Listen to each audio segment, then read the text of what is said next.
It's time for Outriders Dev News Thursdays.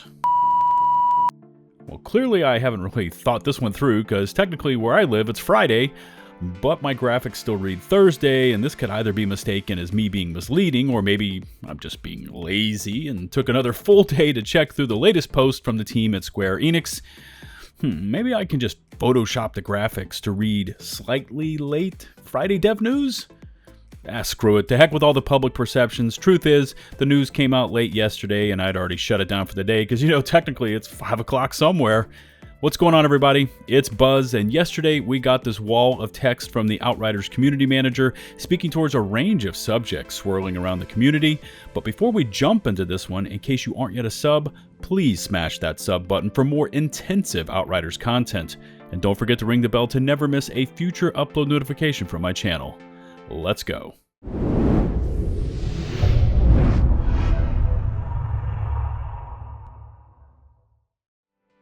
Okay, staying true to myself and sticking with my tried and true format, I will of course leave a link in the video description in case anyone wants to read this entire wall of text for yourself. This was posted yesterday by the Arkin over on the official Outriders Reddit thread. So right out of the gate, the Arkin kind of gives us this brief synopsis and a little bit of a, I guess you could say, apology from the dev team for everything we've had to endure, especially with this game and the mechanics and the broken items, etc. And it reads, "First things first, we have not done a good enough job of explaining or surfacing certain mechanics and decisions in the game to players. To that end, I am planning to, over the coming weeks, create a series of threads that will shed a bit more light on how certain systems are designed to work in Outriders," which I would agree that would probably be helpful. I will also make sure that these threads are shared via the in-game newscast system. So like when you first log in, it kind of gives you these news updates and you can click into them and it takes you to this other site where you can actually read through it. So they're trying to install it in the game and of course here, so you won't miss them. My hope is that a more widespread and better understanding of these mechanics will make the game more fun to you, but will also help us identify key pain points more accurately. And I know a lot of you are struggling out there. The game has been a bit, it's not been a bit, it's been wildly inconsistent. One day you're doing fine on level CT14, CT15 content. You're farming, the legendaries are dropping, the world is as it should be, and then the very next day, the game is wildly inconsistent. You're getting massive lag spikes, you're getting dropped in multiplayers, legendaries are not dropping anywhere, even though you're clearing those same CT14 and CT15 gold clears, and then on top of that, just you're taking wild and varied amounts of damage from all different enemy types, and it just becomes this I guess emotional roller coaster is what we call it. I know a lot of you are suffering that. To their credit, the dev team at least, and it's more specifically the comm dev team, which the Arkin is here, have been doing their best to try and keep us informed. It's really the issues are that the changes on the back end, of which this comm dev team doesn't have anything to do with, are just not meeting our needs or the player base's needs right now. All right, so the Arkin actually continues on here, and he is, I believe it's a he, is going to hit on these really major issues that are touching the Outriders community right now. And here they are, a few initial focuses for further discussions: damage reduction and survivability mechanics. I know everyone is all over the place with this. People are saying they're getting one-shotted. Other people are saying, no, you're not getting one-shotted. You're getting tapped by 20 different enemies. You can clearly see on your clip. So there's a lot of this going on. There's a lot of internal strife within the player base because some people are claiming they're getting killed. Some are saying you're not getting killed because of the reasons you think you're getting killed. Anyway, damage reduction and survivability mechanics. Outriders has a number of mechanics including shields, armor, resistance, spike damage, protection, health gate, and more that all work together to calculate how squishy or tanky your particular character is in the face of certain damage. I've commented on this in previous videos of different games that I played. Sometimes when you get overly complex, and I'm speaking as how the game is designed, but when you get overly complex simply for the sake of having complexity in your systems, it tends to just kind of wash each other over, and it doesn't give the players a clear picture of what they need to be looking at, what they need to be concentrating at, and what they can avoid or not spec into. So they've got a ton of these different mechanics that are mitigating damage, but we're not really sure which is which. Once again, when you get overly complex with your design systems and some things just become redundant with other things, it becomes confusing. So I always like to try and follow that principle of KISS, keep it simple, stupid. It sounds like they got just a bit too much going. Like maybe just one flat out armor damage mitigation system would have worked better than all of these different ones. But continuing on, however, as mentioned above and observed in a few discussions recently, these mechanics are not 100% clear, very clearly, and in some cases, e.g. spike damage protection, death protection, and invincibility are secret mechanics with hidden cooldowns. Yes, they are. It would really help us out as Outriders fans and people that really are, concentrating on min-maxing their builds, if we could understand exactly what these do, how they hit us, how badly they affect us, and how we can build our builds, and specifically which mods are designed to counter these particular damage types. Understanding these mechanics is a key aspect of understanding damage mitigation. I would totally agree, or one-shot kill instances and related issues. Continuing on to this Reddit post, and the Archon decides to just dive right into the deep end by touching on legendary drop rates. And I know for a lot of you out there, you have some very intense feelings about this situation.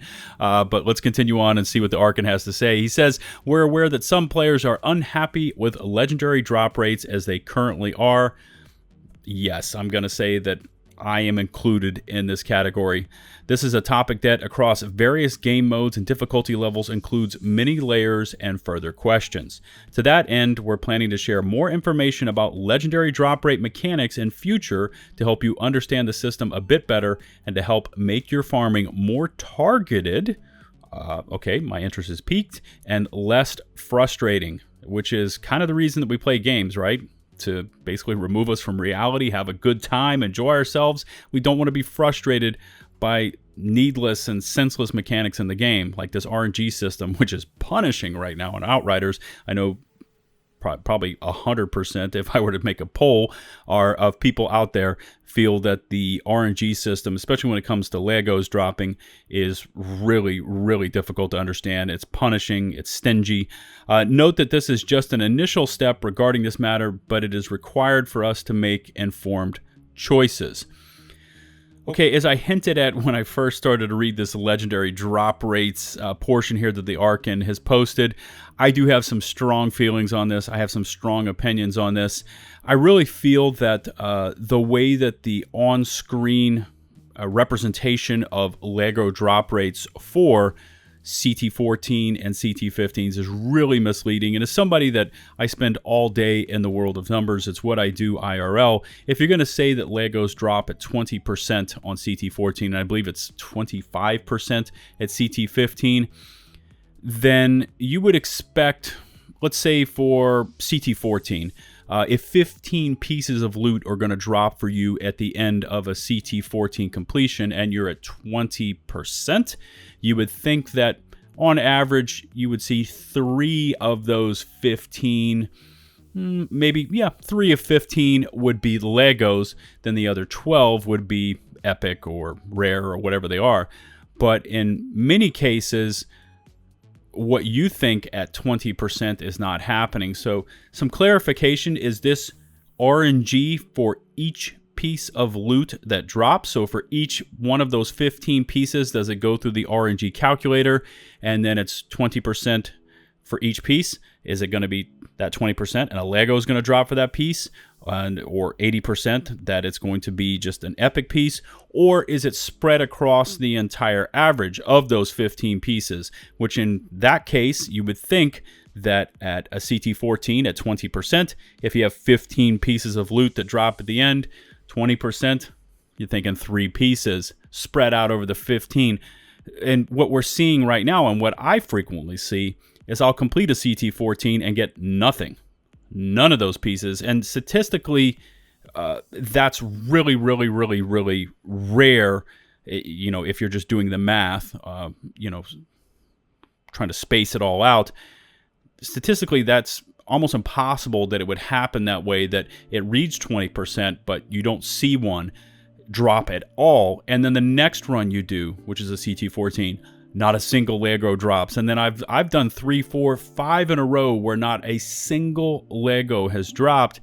And then finally you do one, you're about ready to shut it off. It's like the game can sense your frustration, and maybe you get 3 of them to drop on a CT14 or 15, and of course, you know, one of them is a guaranteed Lego from the main campaign. Of course, you got to throw in a piece of Cannonball because everyone needs more Cannonball in their inventory. And it's always just something that you don't need. Like I love to play on my Pyro AP build. I do have 3 pieces of Kari, but I have the helmet, which you can buy with Tiago. I have the gloves, which are, they're average. I have the boots, which are great because they have Master Consumer, but I've personally never had an Akari chest piece drop for me. I've never had the Akari pants or, you know, the lower body armor drop for me. And I'm approaching 300 hours into this game. So they need to really, really concentrate, I would say, a lot of whatever these upcoming changes are, because from what I'm hearing, there's still issues with logins. There's still issues. I see issues with lag. Multiplayer experiences just aren't quite there. Weird damage things happening.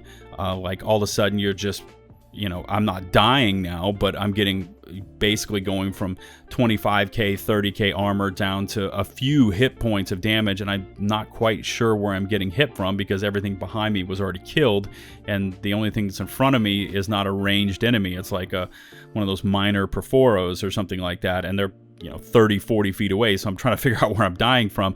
But anyway, if we just kind of take a step back from this whole thing, it took nearly 6 weeks to fix the damage mitigation issue, and for a lot of people it isn't fixed. A lot of people don't feel in the community that they fixed squat with this last patch, and I get where you're coming from. There's still crash issues, there's still people having issues just logging in, trying to matchmake, all those major infrastructure issues. But when we start to talk about the damage mitigation issues, there's still a lot of people, especially from what I'm hearing, because I ran a poll over on my YouTube channel, there's especially issues with Xbox users. Xbox users sound like they just got absolutely obliterated as a whole in this last patch. They're dying even on characters that they've never died on before. Characters that are super, super tanky are now just getting utterly destroyed after this last patch. But if we just concentrate on this legendary drop rates, like, I'm really concerned that if the team allocates a bunch of their resources, and I truthfully don't know how many devs are actually working on bug fixes and things of that nature, but if they allocate resources over to trying to fix the RNG system in this game, it may take months to fix, and it may not fix anything. So I think that my personal feelings, and feelings probably of the vast majority of the community, would be just install a rotating legendary system with Tiago. End of story. It's done. As I've said in previous videos, full stop. You've got it solved right there. Because right now, if you're at CT14 and CT15 and you're farming there, you have absolutely no use for your resources. You're maxed out a million -1 on your drop pod resources. You're maxed out on your scrap at a million -1. And really the only thing you can do is just week after week buy the same legendaries from Tiago just to waste some of your drop pod resources, and then you sell them off and you get titanium for them. Or you have to go and you go through this really convoluted process with Tiago of you convert drop pod resources to scrap, but don't do too much because, you know, scrap maxes out at a million -1, but you can go to 40 million on the system because there's no safeties in place. Then you got to run over to Bailey. You sell all the scrap to Bailey for titanium, and you go back and forth, back and forth. Just install a rotating Lego system with Tiago. And if you wanted to get even, you know, let's take it another step further, just install it into all the vendors. I mean, we're at this point right now. Outriders is apparently still selling well. I think for April or maybe for May, the numbers came out. It's still in the top 5 for sales. So there's clearly people buying it, but there's a lot of people at the end game that are not able to use the economy, that are not able to get the Legos. They're getting super frustrated, and all you got to do is use Tiago like Xur from Destiny, and maybe even add it on to the other vendors. Maybe they don't have 8 things for sale. Maybe they just have 1. Maybe it's on a daily rotation. I don't care, but just install that system, because right now Tiago is worthless to anyone that is farming in game. Okay, so let's keep moving on. Sorry if I kind of got really into that subject, but I really think that in-game, especially with the Legos, because for those min-maxed builds, you got to have those tier 3 mods, and it's really difficult to farm stuff, and it becomes frustrating, and then you're not even using the in-game economy. I really think they need to concentrate this entire, whatever, the next 2 weeks, 3 weeks, on not just on fixing further infrastructure issues, but really getting some sort of Lego rotation into the system. Don't try and fix RNG. That's just my personal opinion. It's just going to break more things. It's going to take 6 weeks, 8 weeks. It's going to piss off more people. Just install the system, the shop, even if it's somebody at the studio that weekly has to go in and just throw a coin in the air and say, okay, today we're going to have Akari body armor and flip it up. Okay, we got the Landlover, flip it up. We got the Migraine. I don't care. Just put it on a rotation system. Give us a chance to go after what we need. All right, take a deep breath. Continuing on, the Arkin posts something also on balancing. And it says, I actually wrote a good 3,400 word draft for a thread about balancing in the week following our bullet build rebalance. A rebalance that I think a large portion of the community really did not like, to respond to the concerns raised by the community at the time. Once again, I don't think anyone was raising concerns about it. Tenno was super powerful. Trickster was maybe a step behind, but still really powerful. You could use with great devastation a Pyro volcanic rounds build.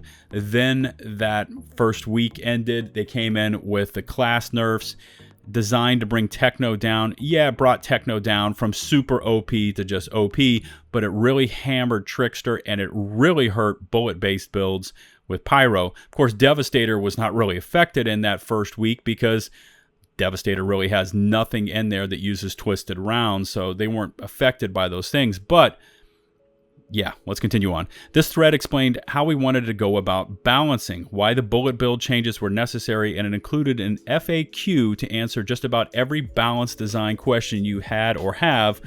Why were they there? Only nerfs? Why is balancing even required? Once again, yeah, I would ask that. Why is it required? It's a PvE game. This isn't MLG. We're not doing esports. Let us be OP. Let me walk into a chamber on CT15 and melt everything with the press of one button. Why not? I'm not hurting anything with it, right? Which players do we look at when considering balancing, and many more questions. It also talked about the difficulty and learning curve that we had in mind when designing Outriders and Expeditions in particular. Now, I know they've spoken about this in the past, that they wanted those really high CTs, and we're talking challenge tiers when I say CTs, those really high level Expeditions to be multiplayer centric. They wanted those to only be obtainable and completable in a squad, which I would totally buy into.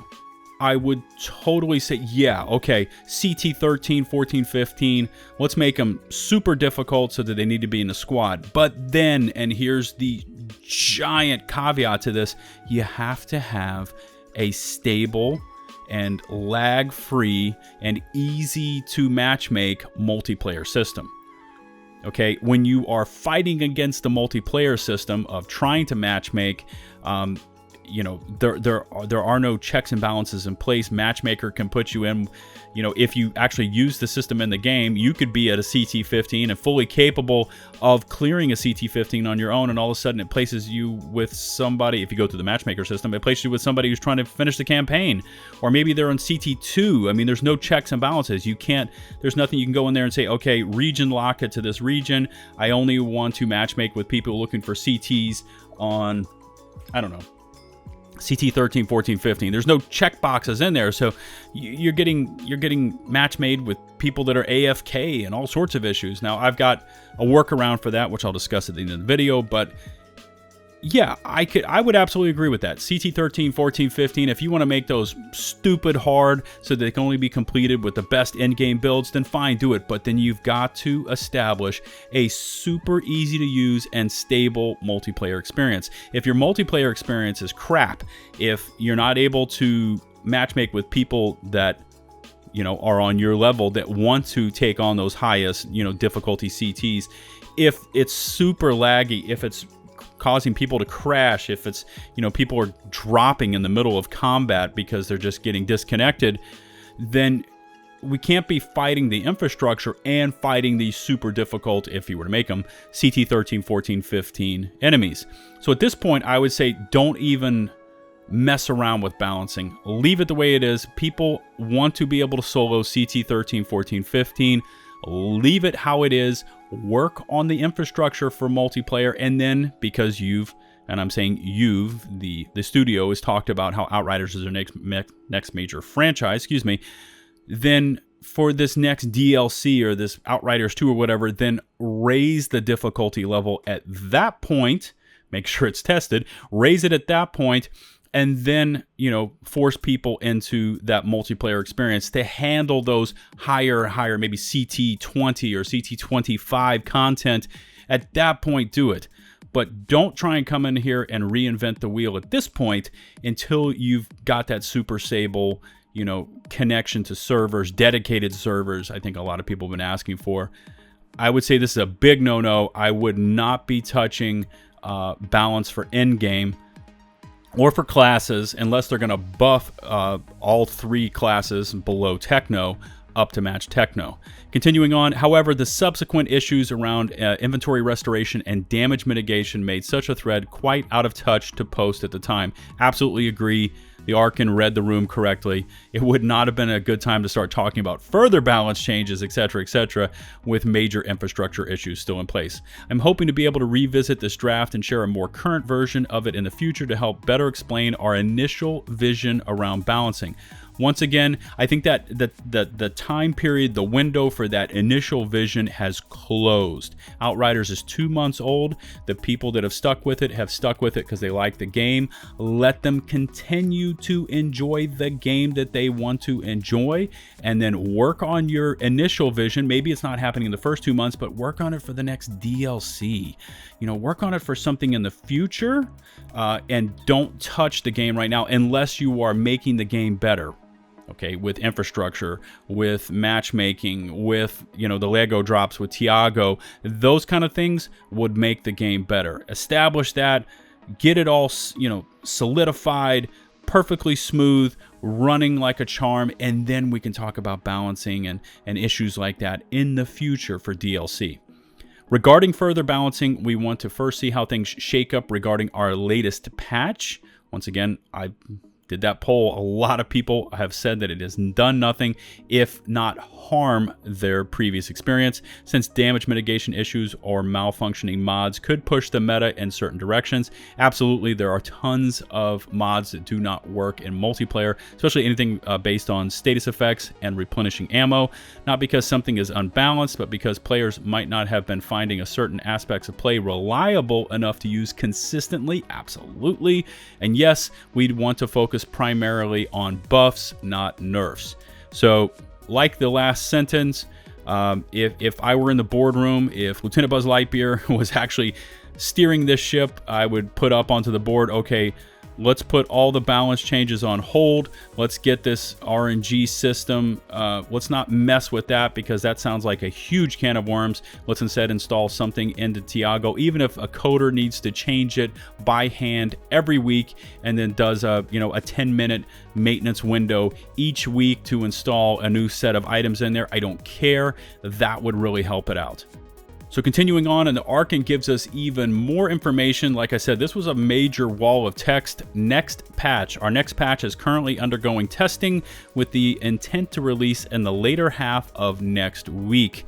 This is where Outriders, current Outriders players are crossing their fingers and toes, stating, "We hope nothing else breaks."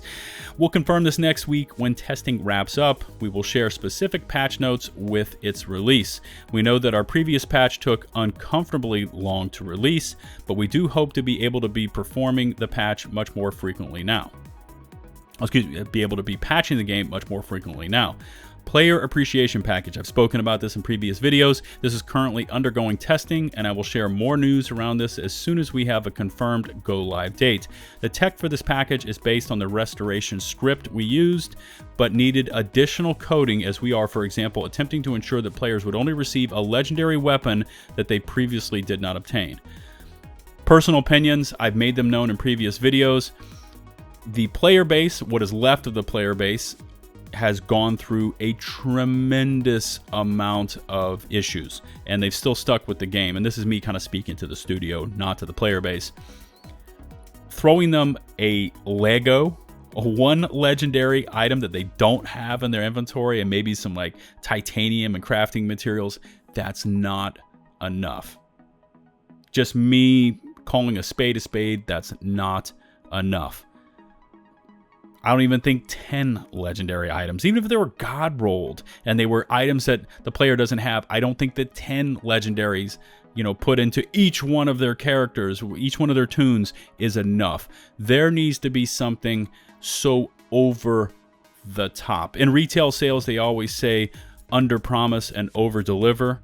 Well, if you're promising or stating one legendary weapon, but maybe you come out with 20 legendary weapons, plus, whatever this DLC that we're talking about, or maybe an Outriders 2, maybe that is also offered up to anyone that purchased the game in the first month or pre-ordered it. Maybe they're just giving them that content free. Then we're talking about that's an appreciation package. One legendary drop for everything everyone's had to endure, like the week that people couldn't even log on at the beginning, and the multiple issues with connections, the multiple issues with drops. It's the infrastructure was not in place for this game to operate correctly. This needs to be reevaluated.